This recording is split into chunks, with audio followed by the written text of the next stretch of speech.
Good afternoon. My name is Marla McGinnis, and I will be your moderator for today's Hurricane Fiona media availability. Today's participants include Jason Mew from Nova Scotia Emergency Management Office, Matt Drover from Nova Scotia Power, Rear Admiral Brian Santarpia from the Canadian Armed Forces, Christina Lamey from Cape Breton Regional Municipality, Erica Fleck from Halifax Regional Fire and Emergency, and Bill Lawlor from the Canadian Red Cross. Before we take questions, Mr. Mew has a few opening remarks. Go ahead, Mr. Mew. Thanks, Marla. Good afternoon, everyone. I appreciate that it's been a tough 3 days for Nova Scotians. Just wanted to let you know that roads are being cleared of trees and debris, allowing Nova Scotia Power to work on power lines. There's many more roads to go. Please continue to stay off the roads if possible and give those crews the space they need to do their work. We're working with all our fuel suppliers, both Irving and Imperial Oil, to prioritize fuel delivery as quickly as possible. All fuel terminals now have power and fuel deliveries are underway to stations now.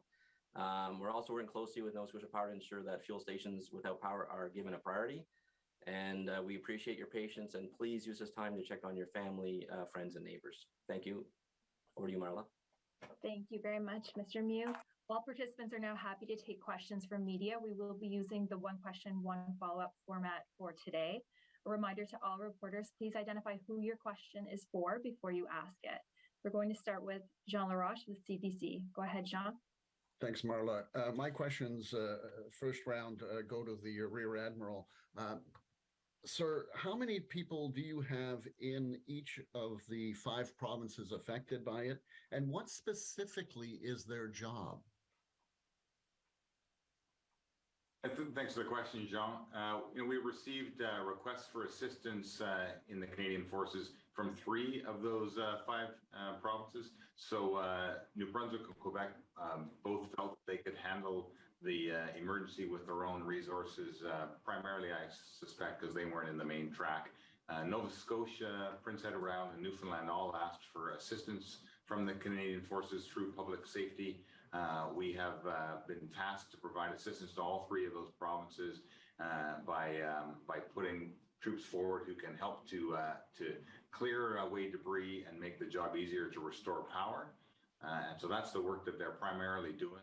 At this point, we have a company plus in all 3 of those provinces. In Nova Scotia, there's a company plus well over 100 people now up receiving tasks in the Cape Breton area. The command and control element will move forward from Truro up to Cape Breton and manage that situation there. In Prince Edward Island, they asked for help in 3 specific communities. And again, we have a company plus of soldiers who came out of Gagetown and have moved up and are receiving tasks and getting on with the work today there. And then in Newfoundland, we're working, building ourselves up to a company plus of people in Western Newfoundland. They're soldiers generating out of militia units in all across the island, but they're all moving forward to the western side of the province to help out. Additionally, Margaret Brook, HMCS Margaret Brook, the second of the new Arctic and offshore patrol ships, has been tasked. They were on their way back from Nanook, so they were tasked to leave St. John's this morning, and they'll be conducting wellness checks along the south coast of Newfoundland en route to Port aux Basques to see what assistance they might be able to give us in addition to the troops that are going there. Rear Admiral, I don't know whether you were around for Hurricane 1. One of the problems was the military was deployed, but they didn't have the equipment necessary. I think they were trying to clear brush with axes rather than saw-scope. Do you have what equipment do you have to help out? And do you have what you need? Yeah, so I was around for 1, absolutely. And I think we learned a lot of lessons from that. And we've done a lot of these over the last few years.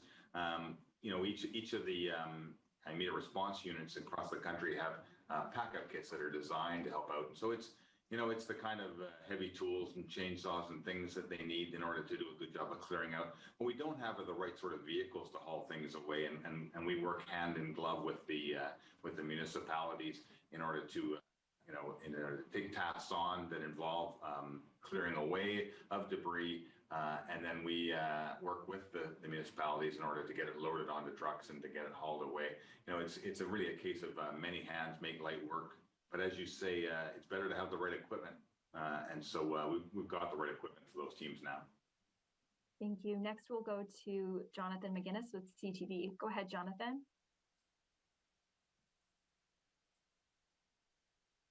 Hi, thank you for this. My question is for Matt Drover. Matt, in Nova Scotia, how goes the restoration of power, province-wide? Yes, so as you know, there's been severe damage throughout our province, especially in the eastern part of Nova Scotia, including Cape Breton Island. We've seen thousands of trees come down into our infrastructure, which has basically impacted hundreds of poles. In some neighborhoods, we have full streets where poles are on the ground, and our crews are in there rebuilding those poles as we speak. So definitely significant impact. We have lots of resources on the ground, and we're doing everything we can to safely and quickly restore power. Jonathan, do you have a follow-up question? Yeah, could I ask Christina Lamey just what the biggest issue right now is in Cape Breton? The biggest issue, generally speaking, well, I can't really nail down just one. We have major issues with fuel supply and also our restoration. The military just started, they're deployed now in conjunction with Nova Scotia Power to focus on clearing the debris around down power lines. That's their number one. Then moving on from that to roads. Another priority for the folks who are displaced is what is the plan of action in regards to disaster financial assistance to return them to their homes as soon as possible, which we know will be a long process, but getting that process started is important as well.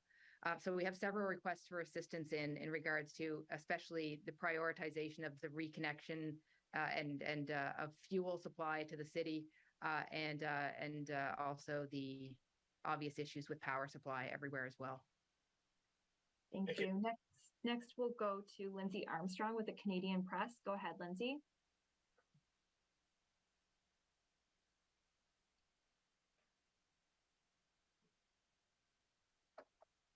We have Lindsay Armstrong here.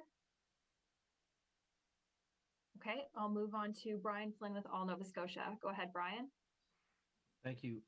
I guess the first question might be for Jason Mew, but it could be for somebody else, maybe Christina. I'm not sure, but I think Nova Scotians in particular, I've seen a lot of problems with cell phones and even landlines being out for an extended period of time. And I'm wondering to what extent that is impeding the efforts of the different agencies involved here. Yeah, so I can answer that. So certainly it's been a challenge. The telephone companies obviously are all regulated federally, but we're continually reaching out to those partners for information and engaging them and working with them to try to prioritize some of their restorations with Nova Scotia Power. So it's always helpful when we have those connections in place. Brian, do you have a follow-up question? Yes, and I think this is also for you, Jason. We've heard that cruise ships have been diverted from Cape Breton to Halifax. I'm just wondering if you have information on that, how many vessels that would be, and how many people would be aboard. And I guess, given that the situation is not great in Halifax, what can be done for the people being diverted? Sure. I'm not aware of a cruise ship being diverted, but that'd be certainly under the Transport Canada Authority. So we can certainly reach out to Transport Canada and get something to you a little bit later. Thank you. Great. Next, we'll move to Ian Fairclough with the Chronicle Herald. Go ahead, Ian. Hi, this question is for Jason as well. Just wondering if you've got a handle today on, I know that roads are blocked and cleared, but have you got any handle on the number of roads that have washed out, bridges or culverts that have washed out that's made the roads completely impassable, and what kind of timeline you would have on repairs to those? Yeah, so Public Works is out doing basically a province-wide assessment on what's been damaged, including bridges and roads and what's washed away. So what we do encourage people is to go to 511, the Public Works website, to look for information on what's closed and what's open. But really, we're trying to ask people to really stay off the roads so that they kind of stay out of the way. Driving into work this morning, there's a bucket truck from Nova Scotia Power trying to work, and there's cars zooming around them. So we're really asking people to stay off the roads. And if you do have to go on the road, to visit 511 and to see if that road is actually open.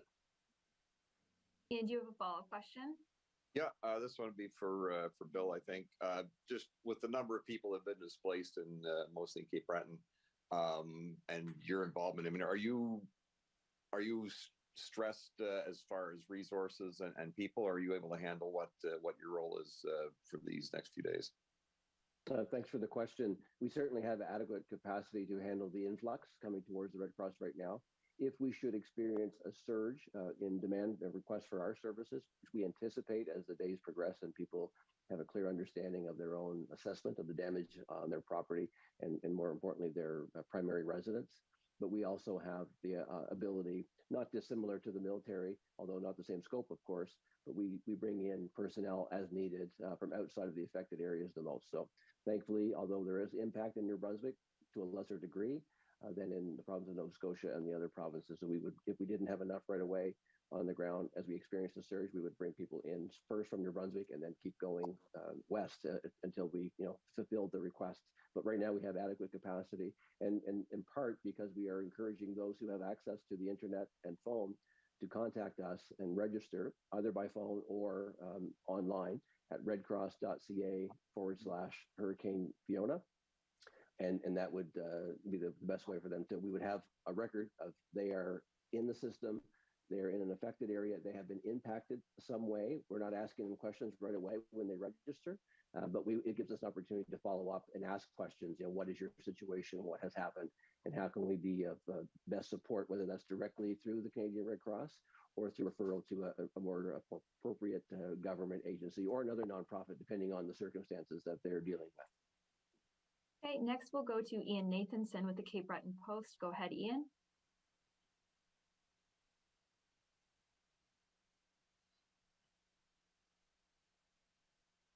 Do we have Ian on the line? Okay, let's move on to Adam Cook with Teleil Community Television. Go ahead, Adam. Adam, you're on mute. Appreciate that, Marla. Thank you. Thanks to everybody for making yourselves available to all of us today.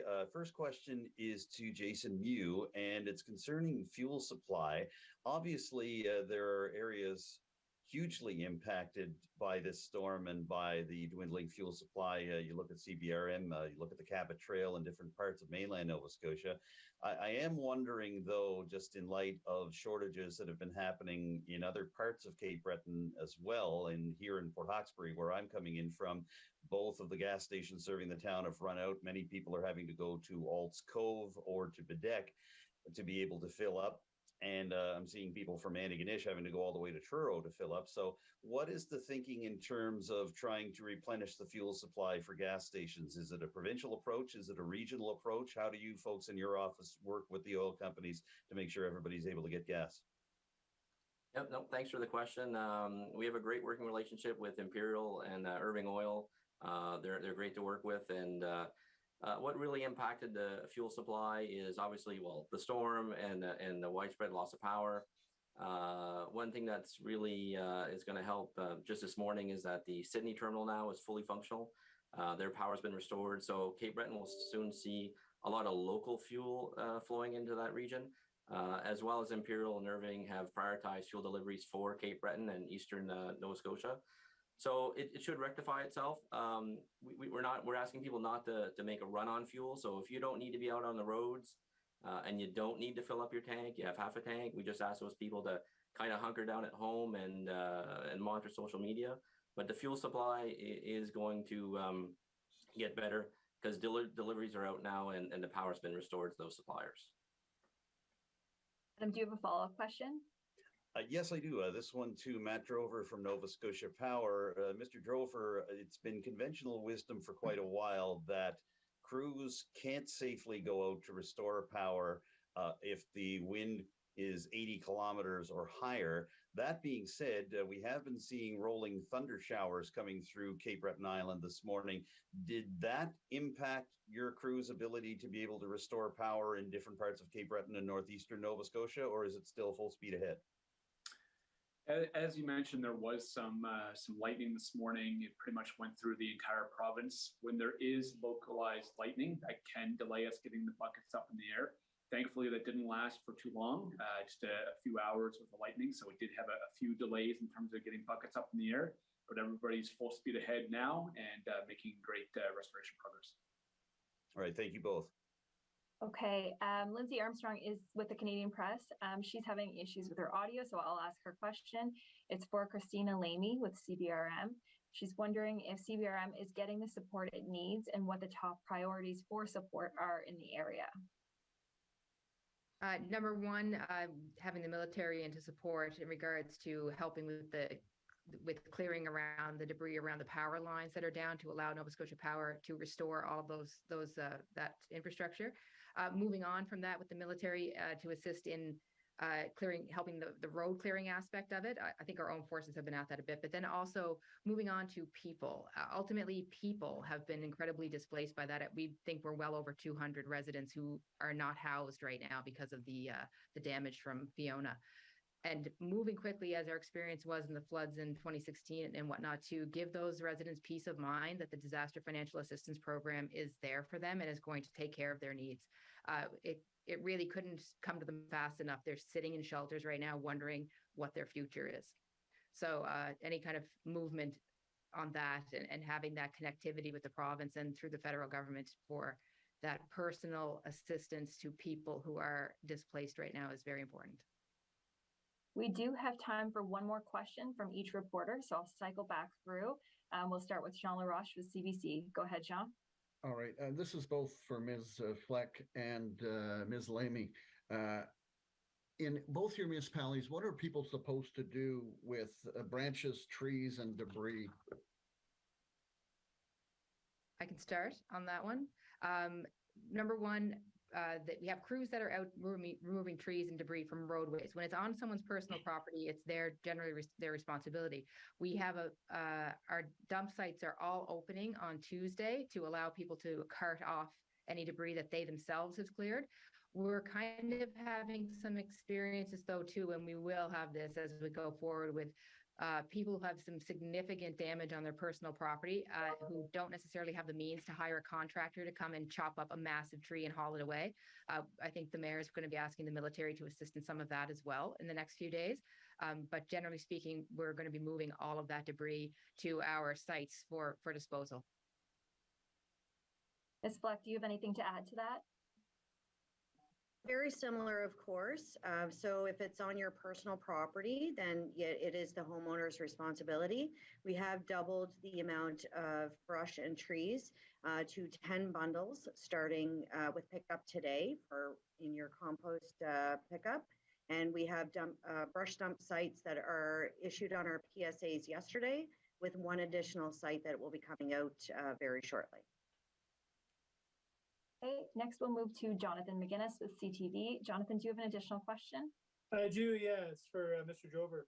Mr. Drover, how many additional crews do you have in the province from other areas, New Brunswick, Ontario, Quebec, that type of thing, helping out with the restoration of power? We've brought in hundreds of additional crews, all the way from Ontario, Quebec, all of Atlantic Canada, the New England states as well. They're on the ground right now. So we have over 1,000 people on the ground right now as we speak, restoring power. And we have more people coming in every day to help with that restoration. Okay, let's move on to Brian Flynn with All Nova Scotia. Go ahead, Brian. Yeah, I guess this is for Mr. Drover as well. I'm just wondering, a lot of the estimates for power restoration in the province say Wednesday. I assume that's sort of a placeholder in a sense that was created a few days ago. I'm just wondering if you have a little more information on when, how long people in different areas might be expecting to wait. Absolutely. Our focus right now is getting the biggest outages back on as quickly as possible. So those outage events where the most customers are off. So all of our crews are dedicated on that. Once those are restored, they move into the smaller outages and then into the individual customers from there. The best way to get an update is to go to our website. As soon as the crews get on site and they understand the extensive damage that's in place, they will be updating those estimated restoration time. They will be on the outage map, and that'll give you some perspective.